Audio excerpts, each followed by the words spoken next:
जी शर्मा जी, आज press conference बुलाई गई है, क्या कहना चाहेंगे? दरअसल प्रेस कॉन्फ्रेंस कई दिनों से सोच रहा था, मानसिक रूप से बड़ा दुखी था। दुखी हृदय के साथ आज एक बड़ा गंभीर जो फैसला लेने जा रहा हूँ, उसका प्रेस कॉन्फ्रेंस का मतलब यही था कि मैं लगभग 33 साल पहले मैंने भाजपा ज्वाइन करी थी। उस टाइम पे, उस वक्त पे ग्रामीण एरिया में कोई भाजपा का कुछ ही लोग जानते थे कि भाजपा भी कोई पार्टी है।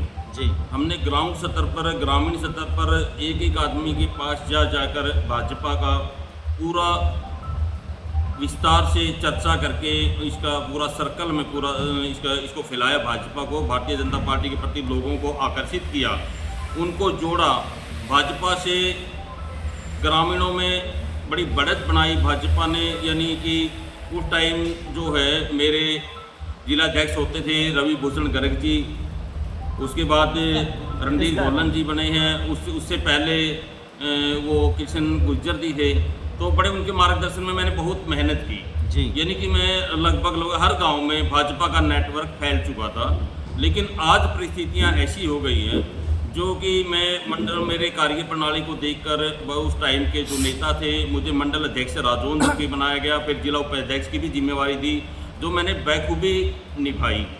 उसके बावजूद आज के दौर में पुराने कार्यकर्ताओं को, पदाधिकारियों को बिल्कुल कोने में बिठाकर रख दिया है। इनकी कोई पूछताछ नहीं है, किसी कार्यकर्ता का कोई काम नहीं हो रहा। सब दुखी और मायूस हैं। जो नए नए लोग जो जुड़ रहे हैं, आज वो झंडा उठाकर घूम रहे हैं और वही आज पिक्चर में हाईलाइट हो रहे हैं। वही आज, मतलब हम इतने लंबे टाइम से, कहाँ दिल्ली में अटल बिहारी वाजपेयी का अधिवेशन आगरा में था, तो मैं 70-80 आदमी मेरे गांव से, लगभग 150 आदमी दूसरे गांव से लेकर अधिवेशन में गया था आगरा में। उस समय 2002 की बात है ये। तो यानी कि कुल मिला के रामविलास शर्मा जी का मैंने कार्यक्रम किया 1996 में गांव में, जब वो प्रदेश के अध्यक्ष थे। मैंने टिकट की दावेदारी की, मैंने 4-5 हज़ार लोगों का जमावड़ा उनको दिखाया कि इतना विस्तार से, इतना मतलब बहुत मेहनत के बावजूद, तो चलो टिकट भाग्य की बात होती है। ओम प्रकाश शर्मा जी हुआ किसके, उनको टिकट मिल गई वो, चलो हमने बहुत मेहनत की, उनका भाग्य था कि वो नहीं सफल हुए। उसके बावजूद हम लगातार प्रयास कर रहे हैं बीजेपी के लिए दिन रात। यानी कि मेरे समाज को छोड़कर, मेरे समाज में जैसे मेरे को जिम्मेवारी मिली 2010 में प्रदेश अध्यक्ष की, ब्राह्मण समाज की, उस दौरान भी मैंने भाजपा का ही प्रचार किया। मेरे जितने भी लगभग 14,000 परिवारों से जुड़ा मैं हरियाणा में, जिसमें कि 6,000 परिवार अकेले कैथल से हैं। लगभग 18-19 हज़ार लोगों का मैंने नेटवर्क कैथल ज़िले में चारों हलके में बनाया, यानी कि पुंडरी, राजौंद, पुंडरी, कलायत और ये गोहला और कैथल, लगभग 18,000 लोगों का नेटवर्क बनाया। सबको भाजपा के लिए मैंने प्रेरित किया कि अच्छी पार्टी है। मोदी जी की नीतियों का मैंने प्रचार और प्रसार किया। जब मैं एक बार ये 2014 में मुझे प्रदेश का प्रभारी बनाया गया, हमारी प्रदेश अध्यक्ष मीना गर्ग जी चंडीगढ़ से, उन्होंने मुझे इसकी मोदी विकास मिशन का प्रदेश का प्रभारी बनाया।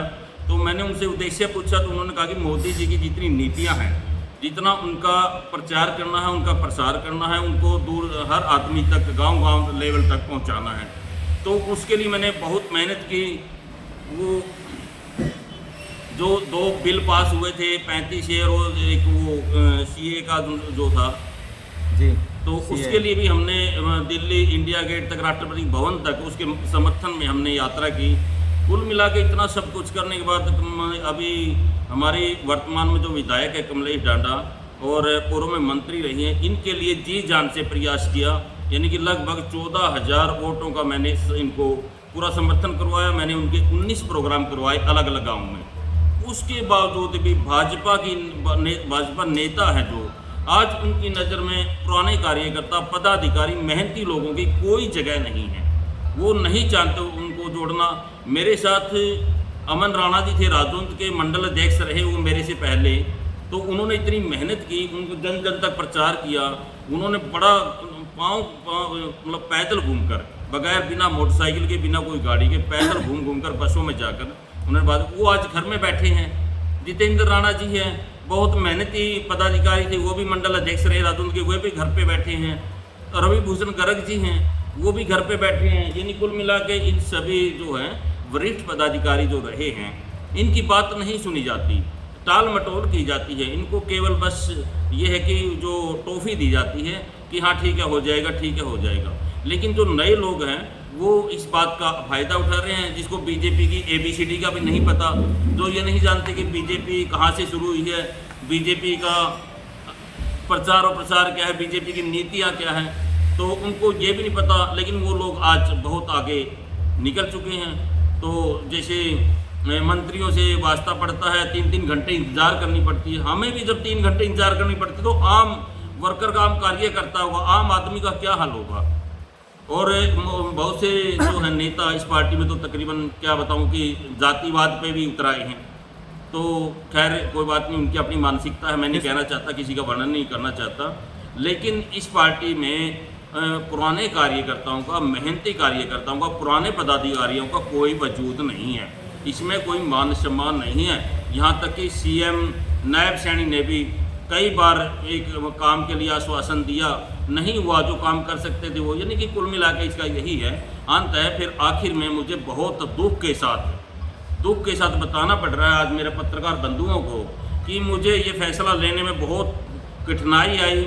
मैंने अपने दिमाग को, अपने दिल को बड़ा समझा के एक तरफ करके कि मुझे बड़ा अफसोस भी हुआ कि मैं 33 साल की मेहनत के बाद आज भाजपा, जिसको मैं कभी जिसके लिए मेहनत की है, जिसके लिए दिन रात मेहनत की है, भूखे प्यासे मेहनत की है, आज उसको छोड़ने का ऐलान कर रहा हूँ आपके सामने। तो मेरी मजबूरियाँ, मेरी नहीं बल्कि समाज की मजबूरियाँ और मेरे दोस्तों की मजबूरियाँ या कार्यकर्ताओं की मजबूरियाँ हैं। बहुत लोग हैं जो अब की बार सिर्फ चेहरा बनते हैं, लेकिन अब की बार वोट देने का नहीं मन बनाया जिन्होंने, वो वोट नहीं देंगे। और अब की बार देखो, अब की बार परिणाम कुछ उल्ट होंगे। तो बस मैं इससे ज़्यादा यही कहना चाहूँगा कि भाजपा कार्यकर्ताओं का कोई सम्मान नहीं करती। रही बात कि नई नई नीतियाँ, नए नए प्रचार, पोर्टल, ये चीज़ें, दुनिया बड़ी दुखी है, परेशान हैं लोग। और बिना खर्ची, बिना पर्ची वाले जो सिस्टम है, इसमें वो लोग तो, वो बच्चे तो लग गए जो मेरिट में है 90%, 95%, 93%, 98%। उन बच्चों का क्या कसूर है जो 40%, 45%, 50% पे बैठे हैं। वो नौकरी, पूरी ज़िंदगी के लिए नौकरी नहीं लगेगी उनके पास पैसा नहीं है। हुड्डा साहब ने तो, जो कांग्रेस ने जो कुछ और प्रचार कर रही है अभी बीजेपी सरकार, चलो उसमें नहीं लगे तो बीजेपी में कुछ संभावनाएं थी। तो क्या इनके पास जिसकी मेरिट नहीं है तो वो बेचारे घर बैठ जाएं, आत्महत्या करें, नाई की दुकान खोले, रेडी लगाएं, क्या करें वो? उसके लिए भी तो कोई भाजपा ने कोई नीति बनानी चाहिए थी। गरीब बेचारे जो मीडियम क्लास हैं, जो जिनको एक मोटरसाइकिल, एक छोटी सी गाड़ी अगर लेके अपना काम चलाता तो राशन कार्ड कट जाता है। इनको सैकड़ों की, मान लो 5-5, 6-6 फर्नीचर ये है, फॉर्चूनर गाड़ियां हैं और हैं इनोवा गाड़ियां हैं, इनका कोई इनके असर नहीं पड़ता किसी प्रकार का। इनकी पेंशन का भी कोई असर नहीं किसी प्रकार का। यानी ये पब्लिक पे ही, जनता पे ही सारे नियम और कानून लागू होते हैं। कमलेश डांडा से हताश हो या भाजपा से हताश हुआ?